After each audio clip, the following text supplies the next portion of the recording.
jalan dharma bakti yang ditempuhnya dapat menjadi suri tauladan bagi kita semua, dan arwahnya mendapat tempat yang semestinya di alam baka.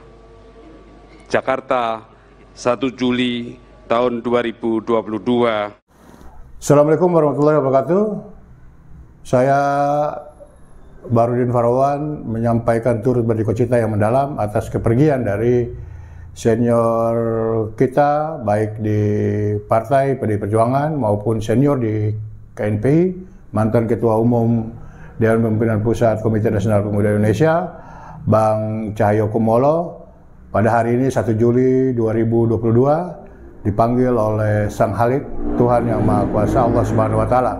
Semoga amal ibadah beliau baik selaku pribadi, keluarga maupun sebagai penyelenggara negara dalam jabatannya untuk pengabdian bagi negeri ini mendapat tempat dan imbalan yang sewajarnya di sisi Allah Subhanahu wa Ta'ala. Buat keluarga almarhum, semoga mendapat perlindungan selalu dari Allah Subhanahu wa Ta'ala.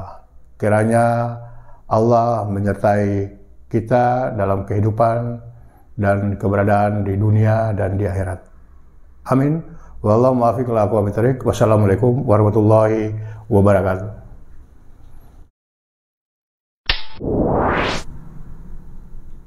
Izin bertanya, Pak. Ya. Apa mungkin ada kenangan bersama selama beliau masih hidup? Oke, kenangan yang istimewa sih tidak, karena beliau sama kita itu kan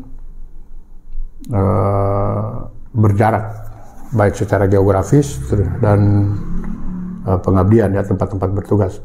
Tapi secara umum kebetulan beliau ini di tahun 2014 adalah ketua tim kampanye nasional Jokowi JK.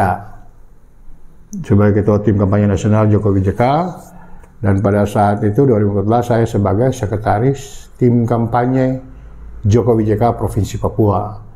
Sehingga sebagai sekretaris tentu saya sering berkoordinasi dengan beliau di tahun 2014 itu. Bahkan beberapa kali pertemuan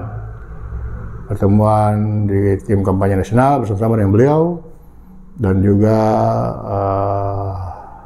pernah bersama-sama bertemu di kediaman Ibu Megawati Soekarno Putri di Jalan Teku Umar 23 pada saat itu. Nah, setelah selang waktu berjalan, beliau jadi Menteri Dalam Negeri dan kemudian menjadi Menpan RB. Kebetulan saya diangkat sebagai tenaga ahli di Komisi 2 DPRI, dan Komisi 2 DPRI itu mitra kerjanya salah satunya adalah Menteri Menpan RB, Pendaya Aparatur Negara, di mana Bang Cahyo ini sebagai Menteri. Jadi sering bertemu, sering bertutur sapa lah sebagai orang yang pernah bekerja sama di pemilu 2014 yang lalu. Berarti Bapak sering berkomunikasi dengan beliau? Nah, sering komunikasi intens sih tidak ya, tapi tahun 2014 itu karena di struktur kampanye bersama dan saya sekretaris di Papua seperti tadi saya jelaskan. Nah, setelah itu saya masuk di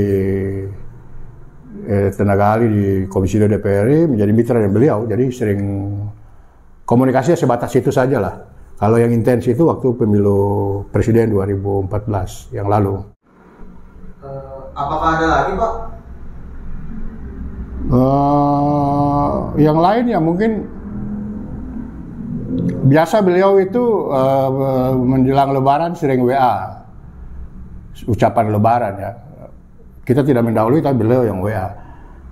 Mungkin saja kita dulu yang mitra kerja itu ada nomor kontaknya di beliau, dan beliau merasa bagian dari jaringan silaturahmi.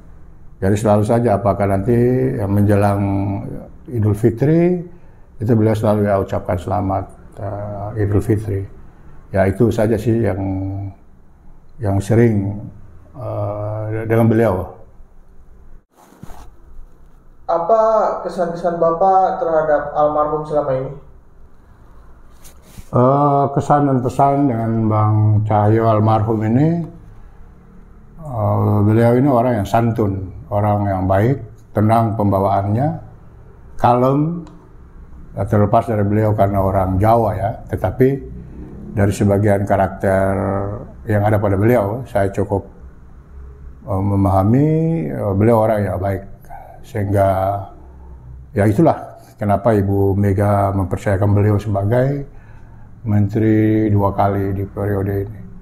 Tapi secara pribadi saya kesan dengan beliau negarawan, punya jiwa dan punya banyak pengalaman organisasi di KNPI dan di organisasi yang lain. Sehingga semoga apa yang beliau lakukan, pengabdiannya semasa hidup, mendapat tempat di sisi Allah Subhanahu wa taala. Al-Fatihah. Terima kasih Pak. Semoga beliau Amin, amin.